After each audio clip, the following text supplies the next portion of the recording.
नमस्कार, NMF news पर आप सभी का बहुत स्वागत। मैं हूं आपके साथ अभिषेक पुंडीर। दुनिया को नया बॉस मिल चुका है, अमेरिका को नया बॉस मिल चुका है।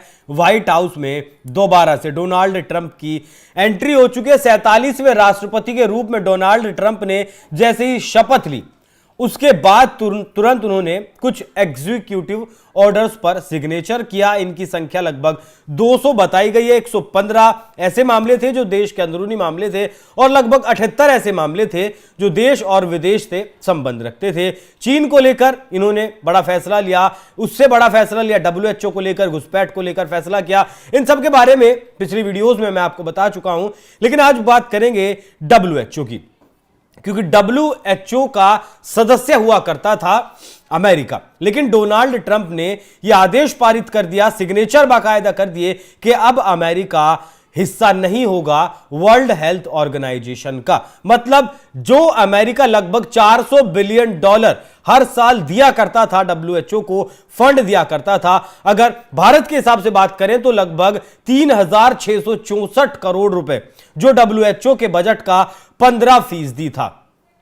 इतना पैसा अब डब्ल्यूएचओ के पास नहीं जाएगा। डब्ल्यूएचओ जो काम करता है वो आपको पता ही है कि दुनिया भर में लगभग 190 से ज्यादा देश उसके सदस्य हैं। 61 देश 1948 में जब इसकी शुरुआत हुई थी तो 61 सदस्यों ने इसके संविधान पर हस्ताक्षर किए थे, लेकिन अब 190 से ज्यादा देश इसके साथ आ चुके हैं। अमेरिका सबसे बड़ा फंड दाता जो था इसमें था, लेकिन अब वो नहीं रहेगा। तो इससे फर्क पड़ेगा कि दुनिया में जो महामारियां आती हैं, जो बीमारियां आती हैं, उनसे जो लड़ने की क्षमता डब्ल्यूएचओ रखता है, उन्हें आगाह करता है, उनके खिलाफ वैक्सीन तैयार करता है। इस तरीके के काम करने में अब जरूर प्रभावित होगा। लगभग 7000 लोग डब्ल्यूएचओ के साथ काम करते हैं। 150 से ज्यादा देशों में डब्ल्यूएचओ के ऑफिसेज खुले हैं। लेकिन ट्रंप ने ऐसा फैसला क्यों किया, यह समझने की जरूरत है। दरअसल 2020 में जब कोविड का पैंडेमिक आया था, उस वक्त कहा गया था, बहुत सारी रिपोर्ट्स आई थी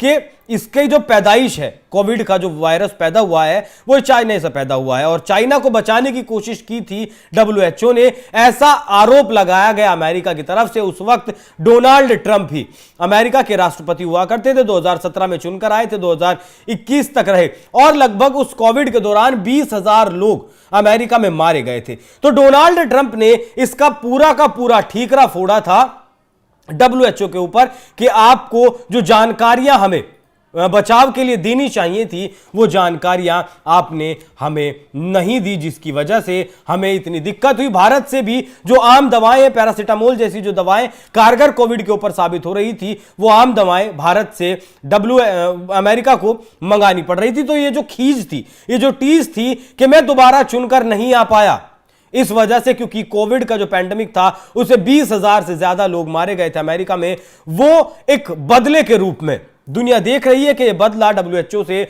डोनाल्ड ट्रंप ने लिया है। और ऐसा कहा जा रहा है कि ट्रंप ने जब पहले ही दिन इतने सारे आदेश पारित किए, इतने सारे फैसले लिए, उसमें बहुत सारे अच्छे फैसले भी लिए और यह एक बुरा फैसला डोनाल्ड ट्रंप की तरफ से लिया गया। इस फैसले से दुनिया में हाहाकार मच सकता है। इस फैसले को ऐसा कहा जा रहा है कि ट्रंप के नाम पर यह काला अध्याय दर्ज हो गया है। काला अध्याय क्यों कहा जा रहा है?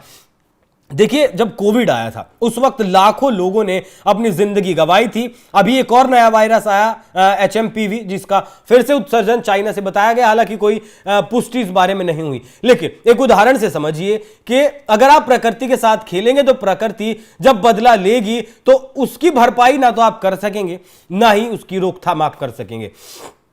करीब 2 हफ्ते पहले अमेरिका में आग लगी थी।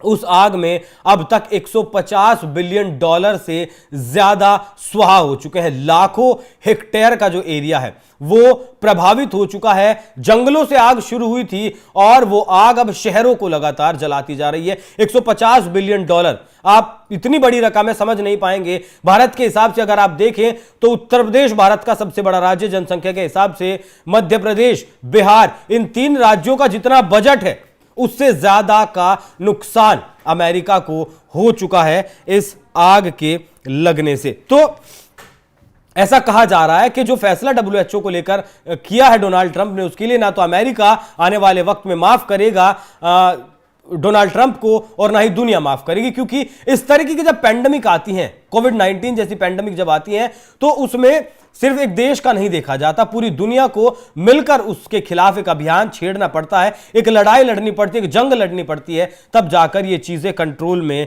आती हैं। अब ये मैंने आपको बताया कि अमेरिका लगभग $400 मिलियन देता है फंड के तौर पर, वहीं चाइना देता है $86 मिलियन, मतलब बहुत कम, कई गुना, लगभग 3 से 4 गुना कम पैसे चाइना देता है। लेकिन ऐसा आरोप है डोनाल्ड ट्रंप की तरफ से कि खर्च वहां ज्यादा पैसा होता है। कुल 194 देश इसके सदस्य हैं, 150 देशों में ऑफिस है, 7,000 कर्मचारी काम करते हैं। अमेरिका में 20,000 लोगों की कोविड के बाद मौत हुई थी। तो ये जो काम डोनाल्ड ट्रंप ने किया है, हाँ, साथ ही जो क्लाइमेट चेंज एग्रीमेंट है, जिसके तहत वो अमेरिका विकासशील देशों को पैसे देता है, जैसे भारत हुआ, पाकिस्तान हुआ, साउथ एशिया के बहुत सारे देश हुए, इंडोनेशिया हुआ, इन देशों को अमेरिका पैसा देता है फंड के तौर पर कि क्लाइमेट जो चेंज हो रहा है उस पर आप लगाम लगाएं। जिस तरीके से पोल्यूशन बढ़ता है, डीजल पेट्रोल के वाहन है, उनकी तरफ ना शिफ्ट होकर इस शिफ्टिंग को इलेक्ट्रिक व्हीकल की तरफ लेकर जाया जाए, विंड से ज्यादा एनर्जी प्रोड्यूस की जाए, उसके बाद आपकी ग्रीन एनर्जी पर, हाइड्रो एनर्जी पर जोर दिया जाए। लेकिन इससे भी ट्रंप ने ये जो एग्रीमेंट था, क्लाइमेट चेंज एग्रीमेंट, इससे भी ट्रंप ने अपने हाथ पीछे खींच लिए हैं। अब इन देशों को अमेरिका पैसा नहीं देगा, जिससे कि क्लाइमेट चेंज होगा, और क्लाइमेट चेंज होने का एक बहुत बड़ा कारण, बहुत बड़ा मतलब टेम्परेचर बढ़ेगा क्लाइमेट जब चेंज होगा, और टेम्परेचर बढ़ने की वजह से जिस आग का फिलहाल अमेरिका सामना कर रहा है, वो आग उसी वजह से लगी, क्योंकि जिस इलाके में अमेरिका के ये आग लगी है उस इलाके में कभी तो बर्फ पड़ती है और कभी बिल्कुल सूखा पड़ जाता है। लॉस एंजलिस का इलाका है, जिसे दिल कहा जाता था एक तरीके से, बड़े बड़े फिल्मी सितारों के, बड़े बड़े अरबपतियों के, बिजनेसमैन के यहां मकान थे। हॉलीवुड, जो आप बड़ा बड़ा हॉलीवुड फिल्मों में लिखा हुआ देखते थे, वही हॉलीवुड हिल्स भी जलकर खाक हो चुकी है। 150 बिलियन से ज्यादा डॉलर से ज्यादा का नुकसान अमेरिका को उठाना पड़ा है। उसके बावजूद भी अगर ट्रंप ऐसे डिसीजन लेते हैं कि वो क्लाइमेट चेंज एग्रीमेंट से अपने हाथ पीछे खींचते हैं, अब वो विकासशील देशों को पैसे नहीं देंगे, तो ये एक बहुत बड़ा खतरा आने वाले वक्त में दुनिया के लिए हो सकता है। एक खतरा WHO की तरफ से अमेरिका ने दिया, उसका फंड घट जाएगा, पैसा घट जाएगा, रिसर्च कैसे WHO करेगा, देशों को, जो गरीब देश हैं उन तक मदद कैसे अब पहुंचाएगा, वो भी एक बहुत बड़ा संभावित तौर पर खतरा निकलकर सामने आएगा। दूसरा, क्लाइमेट चेंज एग्रीमेंट से खुद का नाम वापस लेना। तो ये एक काला अध्याय डोनाल्ड ट्रंप के साथ साथ चलेगा। अब देखना दिलचस्प होगा कि दुनिया में ये फैसले कितने प्रभावी डोनाल्ड ट्रंप के होते हैं। बाकी इस पूरी खबर पर क्या कुछ आपकी राय, कमेंट कर में जरूर बताएं। धन्यवाद।